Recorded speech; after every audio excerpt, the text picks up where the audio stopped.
আসসালামু আলাইকুম। এখন দেখবেন সংবাদ শিরোনাম। যুক্তরাষ্ট্রের ভিসা বন্ড তালিকায় বাংলাদেশের নাম। মার্কিন মুলুকে প্রবেশে দিতে হবে $15,000 পর্যন্ত জামানত। টি-20 বিশ্বকাপে বাংলাদেশের নির্বিঘ্ন অংশগ্রহণ নিশ্চিতের প্রতিশ্রুতি আইসিসির। ভারতেই ম্যাচ খেলতে হবে এমন কিছু জানায়নি ক্রিকেটের নিয়ন্ত্রক সংস্থা।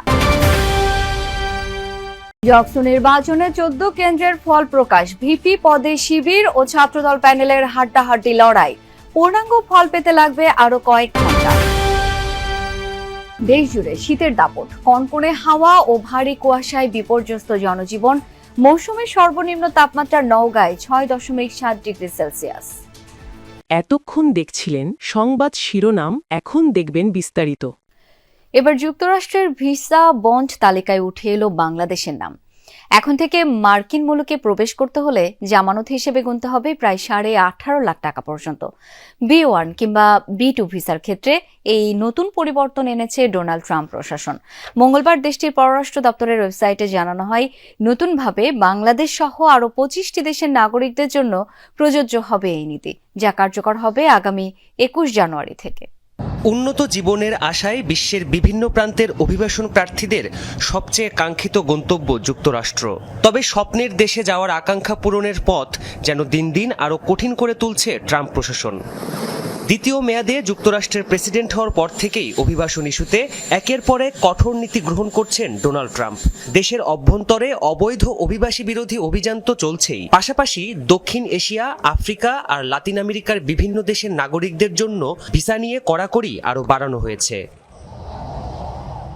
এরই ধারাবাহিকতায় এবার নতুন করে 25টি দেশকে যুক্ত করা হয়েছে ভিসা বন্ডের তালিকায়। যুক্তরাষ্ট্রে প্রবেশের ক্ষেত্রে সর্বোচ্চ $15,000 জামানত বা বন্ড জমা দিতে হবে দেশগুলোকে। এই তালিকায় আছে বাংলাদেশও। এছাড়া দক্ষিণ এশিয়ার আরও 2 দেশ, নেপাল আর ভুটান, এবং আফ্রিকা ও লাতিন আমেরিকার বেশ কিছু দেশ আছে তালিকায়। মার্কিন পররাষ্ট্র মন্ত্রণালয়ের ওয়েবসাইটে জানানো হয়, তালিকাভুক্ত দেশগুলোর পাসপোর্টধারীরা B1 বা B2 ভিসা পাওয়ার যোগ্য বিবেচিত হলে যুক্তরাষ্ট্রে প্রবেশের আবেদন করতে পারবেন। তবে $5,000, $10,000 অথবা $15,000 বন্ড জমা দিতে হবে তাদের। ভিসার জন্য সাক্ষাৎকারের সময় নির্ধারণ করা হবে জামানতের অর্থের পরিমাণ। নতুন এ নীতি কার্যকর হবে আগামী 21 জানুয়ারি থেকে। এ নীতি প্রণয়নের পেছনে ট্রাম্প প্রশাসনের যুক্তি, যুক্তরাষ্ট্রে প্রবেশ কিংবা অবস্থানকালে অভিবাসন সংক্রান্ত মামলায় জড়ালে বেশিরভাগ সময় নিজ দেশে ফিরে যেতে গড়িমসি করে অভিবাসন প্রার্থীরা। তখন তাদের আটক আর দেশে ফেরত পাঠাতে বড় অঙ্কের অর্থ ব্যয় হয় মার্কিন প্রশাসনের। তাই আগে নিরাপত্তার শঙ্কায় ভারতের টি-20 বিশ্বকাপ খেলতে না যাওয়ার সিদ্ধান্ত নিয়ে আইসিসিকে পাঠানো ইমেইলের জবাব পেয়েছে বিসিবি, যেখানে বিশ্বকাপে বাংলাদেশ দলের পূর্ণাঙ্গ এবং নিরবচ্ছিন্ন অংশগ্রহণ নিশ্চিত করার বিষয়ে প্রতিশ্রুতি দিয়েছে আইসিসি।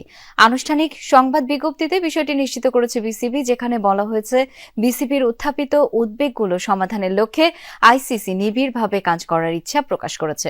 পাশাপাশি টুর্নামেন্টের বিস্তারিত নিরাপত্তা পরিকল্পনায় বিসিবির মতামতকে স্বাগত জানানো আর যথাযথ গুরুত্বের সঙ্গে বিবেচনার আশ্বাস দেওয়া হয়েছে। তবে বোর্ডকে আলটিমেটাম দেওয়ার খবরকে অসত্য দাবি করছে বিসিবি। বিজ্ঞপ্তিতে আরও জানানো হয়, জাতীয় দলের নিরাপত্তা এবং খেলোয়াড়দের সুরক্ষাকে সর্বোচ্চ অগ্রাধিকার দেওয়ার বিষয়ে অনড় বোর্ড। 2026 টি-20 বিশ্বকাপে দলের সফল এবং স্বাচ্ছন্দ্যপূর্ণ অংশগ্রহণ নিশ্চিত করার লক্ষ্যে আইসিসি এবং সংশ্লিষ্ট কর্তৃপক্ষের সাথে গঠনমূলক আলোচনা চালিয়ে যাবে বিসিবি, যাতে একটি সন্তোষজনক ও বাস্তবসম্মত সমাধান খুঁজে বের করা সম্ভব হয়। জগন্নাথ বিশ্ববিদ্যালয় কেন্দ্রীয় শিক্ষার্থী সংসদ জকসু নির্বাচনের ভোটগ্রহণ শেষ হওয়ার 22 ঘণ্টা পরও চলছে গণনা। ঘোষণা করা হয়েছে 14টি কেন্দ্রের ফলাফল। মিলছে ছাত্রদল ও শিবিরের মধ্যে হাড্ডাহাড্ডি লড়াইয়ের আভাস। ভিপি পদে এগিয়ে ছাত্রদল সমর্থিত ঐক্যবদ্ধ নির্ভীক জবিয়ান প্যানেলের AKM রাকিব এখন পর্যন্ত পেয়েছেন 1,673 ভোট। নিকটতম প্রতিদ্বন্দ্বী ছাত্র শিবির সমর্থিত অদম্য জবিয়ান ঐক্য প্যানেলের রিয়াজুল ইসলাম পেয়েছেন 1,424 ভোট। জিএস পদে এগিয়ে শিবিরের আব্দুল আলিম আরিফ পেয়েছেন 1,612 ভোট।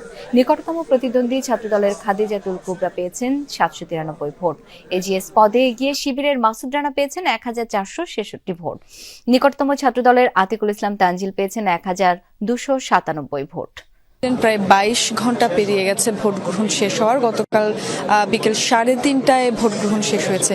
এখন পর্যন্ত 22 ঘন্টারও একটু বেশি পার হয়ে গেল। 14টি ভোট কেন্দ্রের ফলাফল এখন পর্যন্ত ঘোষণা করা হয়েছে। এখনো প্রায় 24টি বা 23টির মতো বাকি, 39টি মোট কেন্দ্র। ফলে কিছুক্ষণ আগেই আমাদেরকে ঘোষণা করা হলো বা জানানো হলো যে 3টি ভোট কেন্দ্রের ফল 1 ঘন্টা লাগছে সেই 3টি ভোট কেন্দ্রের ফল ঘোষণা করতে। সেই হিসাব করলে আসলে প্রায় রাত 10টা বেজে যেতে পারে বলে আমরা ধারণা করছি চূড়ান্ত ফল ঘোষণার।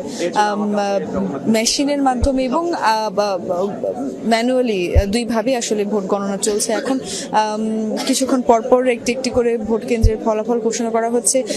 14টি ভোট কেন্দ্রের এখন পর্যন্ত ফলাফল ঘোষণা করা হয়েছে। সেখানে 249 ভোটে ভিপি পদে ছাত্রদল এবং ছাত্র অধিকার পরিষদের প্যানেলের যেই প্রার্থী তিনি এগিয়ে আছেন এখন পর্যন্ত। এবং এছাড়াও মোট 21টি মোট পদ। সারা দেশে তীব্র হচ্ছে শীত, কুয়াশা আর হিম বাতাসে স্থবির জনজীবন। আজ সর্বনিম্ন তাপমাত্রা রেকর্ড করা হয়েছে নওগাঁয় 6.7 ডিগ্রি সেলসিয়াস, যা এই মৌসুমে সর্বনিম্ন। বিভিন্ন অঞ্চলে ক্রমেই কমছে তাপমাত্রা। দেশের বেশিরভাগ জেলায় বয়ে যাচ্ছে মৃদু থেকে মাঝারি শৈত্যপ্রবাহ। আবহাওয়া অধিদপ্তর জানিয়েছে আগামী কয়েকদিন শৈত্যপ্রবাহ অব্যাহত থাকার সম্ভাবনা রয়েছে। সারা দেশে রাত ও দিনের তাপমাত্রা অপরিবর্তিত থাকতে পারে। বেলা বৃদ্ধির সাথে সাথে কোথাও কোথাও সূর্য উঁকি দিলেও উত্তাপ মিলছে না। ভোগান্তি বেড়েছে ছিন্নমূল ও খেটে খাওয়া মানুষের। দরিদ্র মানুষের মাঝে শীতবস্ত্র বিতরণ হলেও তা প্রয়োজনের তুলনায় অপ্রতুল। শীতের সাথে পাল্লা দিয়ে বাড়ছে ঠান্ডাজনিত রোগ ব্যাধিও। প্রতিদিনই নতুন নতুন রোগী ভর্তি হচ্ছে হাসপাতালগুলোতে। আজকে ঠান্ডাটা আগের দিনের তুলনায় অনেক বেশি, তারপরও কর্মস্থলে যেতে হবে তাই বেরোচ্ছে। ঠান্ডাতে গাড়ি চালাতে কষ্ট হয়, হাত টাত পড়ে আছে, যাত্রী কম, অনেক ঠান্ডা আজকে, আর তো অবশ হয়ে যাচ্ছে। এবার যুক্তরাষ্ট্রের ভিসা বন্ড তালিকায় উঠে এলো বাংলাদেশের নাম। এখন থেকে মার্কিন মুলুকে প্রবেশ করতে হলে জামানত হিসেবে গুনতে হবে প্রায় 18.5 লাখ টাকা পর্যন্ত। B1 কিংবা B2 ভিসার ক্ষেত্রে এই নতুন পরিবর্তন এনেছে ডোনাল্ড ট্রাম্প প্রশাসন। মঙ্গলবার দেশটির পররাষ্ট্র দপ্তরের ওয়েবসাইটে জানানো হয়, নতুনভাবে বাংলাদেশ সহ আরও 25টি দেশের নাগরিকদের জন্য প্রযোজ্য হবে এই নীতি, যা কার্যকর হবে আগামী 21 জানুয়ারি থেকে। উন্নত জীবনের আশায় বিশ্বের বিভিন্ন প্রান্তের অভিবাসন প্রার্থীদের সবচেয়ে কাঙ্ক্ষিত গন্তব্য যুক্তরাষ্ট্র। তবে স্বপ্নের দেশে যাওয়ার আকাঙ্ক্ষা পূরণের পথ যেন দিন দিন আরও কঠিন করে তুলছে ট্রাম্প প্রশাসন। দ্বিতীয় মেয়াদে যুক্তরাষ্ট্রের প্রেসিডেন্ট হওয়ার পর থেকেই অভিবাসন ইস্যুতে একের পর এক কঠোর নীতি গ্রহণ করছেন ডোনাল্ড ট্রাম্প। দেশের অভ্যন্তরে অবৈধ অভিবাসী বিরোধী অভিযান তো চলছেই, পাশাপাশি দক্ষিণ এশিয়া, আফ্রিকা আর লাতিন আমেরিকা